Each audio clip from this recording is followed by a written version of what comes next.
में है। पहले ऐश्वर्या राय, फिर अनुष्का यादव, अब तीसरी किसी की एंट्री हो गई है। और इस कंट्रोवर्सी के 6 दिन बाद उन्होंने एक के बाद एक 2 पोस्ट किए हैं। 2 पोस्ट जिसमें एक मम्मी पापा को संबोधित करते हुए है, दूसरा भाई को संबोधित करते हुए है, और उन्होंने पार्टी में किसी जयचंद का जिक्र भी किया है। सियासत में भूचाल आ चुका है, बिहार चुनाव पर इसका असर होगा। एक तरफ तो लालू प्रसाद यादव ने परिवार से और पार्टी से बेदखल कर दिया, 6 साल के लिए पार्टी से निकाल दिया गया है। आने वाले चुनाव में भूमिका क्या होगी? तेज प्रताप यादव अपने भाई से कह रहे हैं कि मुझ पर भरोसा रखना, लेकिन साथ ही साथ ये जो 3 उनके रिश्ते हैं उससे पर्सनल लाइफ को लेकर बहुत से सवाल उठने लगे हैं, जो कि उठेंगे भी। मेरे साथ इस पर बात करने के लिए सुषमा साहू जुड़ गई हैं, बीजेपी नेता। सुषमा जी, तेज प्रताप यादव अपनी पर्सनल लाइफ को लेकर लगातार सुर्खियों में बने हुए हैं, आपको क्या लग रहा है? ये जो जयचंद का जिक्र उन्होंने किया है, कौन है ये? देखिए रचना जी, ये तेज प्रताप जी का व्यक्तिगत जीवन रहा और उसमें किसी को हस्तक्षेप करने की आवश्यकता नहीं रहती।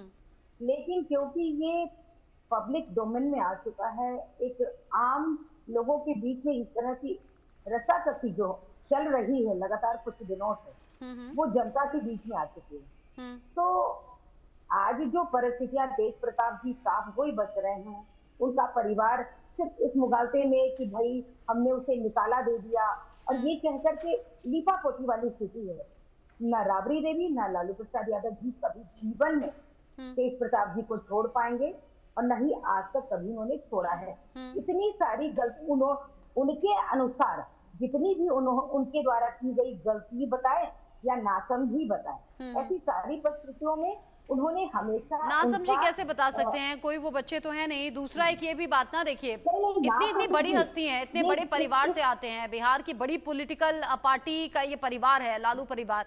उसमें अगर तेज प्रताप यादव पहली शादी में रहते हुए, यानी कि अभी डिवोर्स पूरा नहीं हुआ, अनुष्का यादव से अगर शादी कर लेते हैं, अनुष्का यादव के बाद भी फिर तीसरी उनकी शादी की बात आ रही है, तो ये सब कैसे पॉसिबल हो पाया? हालांकि जो उन्होंने अभी पोस्ट किया है तेजस्वी यादव के नाम पर, उसमें वो कह रहे हैं कि सेना भले ही तुम ले लो, लेकिन कृष्ण वो खुद को बता रहे हैं। तो क्या रियल में खुद को कन्हैया समझ लिया कि एक के बाद एक जुड़ती चली जाएंगी गोपियां? देखिए जी, मैं यहाँ पे थोड़ा बात कहना चाहूंगी, इसको थोड़ा ध्यान से सुनिएगा।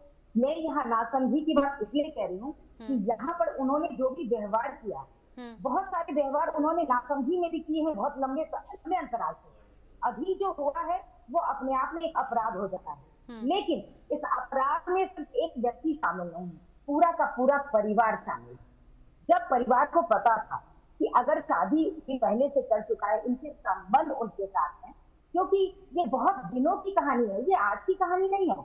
हम लोग यही लोकल रहते हैं, हम लोग बहुत दिनों से ये बातें जानते हैं कि वहां कोई एक लड़की है, बंदी है, जिनके साथ इनके बहुत अच्छे रिश्ते हैं। रिश्ते किस हद तक है ये नहीं जानते, पर अच्छे रिश्ते हैं। तो उन रिश्तों के बावजूद भी जब उनकी शादी हो रही थी, तो लोगों का दिमाग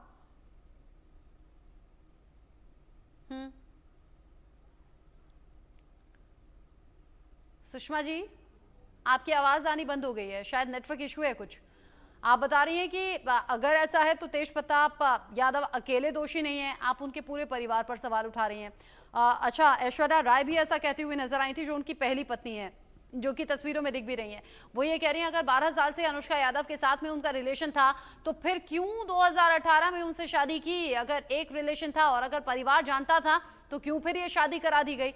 ऐश्वर्या राय ने यह भी आरोप लगाया था कि राबड़ी देवी ने उनके बाल खींचकर उन्हें पीटा है, मारा है, पूरा परिवार तमाशबीन बना रहा, और जो कुछ सबूत उन्होंने अपने मोबाइल में इकट्ठा किए थे, वो मोबाइल भी उनसे छीन लिया गया। अभी डिवोर्स का केस जारी है, अभी लीगली डिवोर्स हुआ नहीं है, लेकिन यहाँ दूसरी शादी अगर की है, और उसके बाद में अब तो तीसरी शादी को लेकर भी चर्चा है कि मालदीव जब गए थे तो वो तीसरी वाली के साथ में गए थे, इसीलिए अनुष्का यादव वाला ये जो सीन है ये सामने आया, यानी कि अनुष्का यादव के साथ शादी है, रिश्ता है, इसीलिए ये सामने आया। सोशल मीडिया पर अलग अलग तरीके के दावे हो रहे हैं। ये दावा लालू प्रसाद यादव के बड़े बेटे तेज प्रताप को लेकर है। अब तेज प्रताप यादव पहले 6 दिन की चुप्पी रखते हैं, और 6 दिन की चुप्पी के बाद में आज एक के बाद एक 2 पोस्ट करते हैं। अब साफ है कि सफाई तो दी जा रही है, साथ ही इमोशनल पोस्ट भी किया जा रहा है, लेकिन इमोशनल पोस्ट का मतलब कुछ बनता नहीं, क्योंकि 6 साल के लिए ऑलरेडी वो पार्टी से बाहर हैं।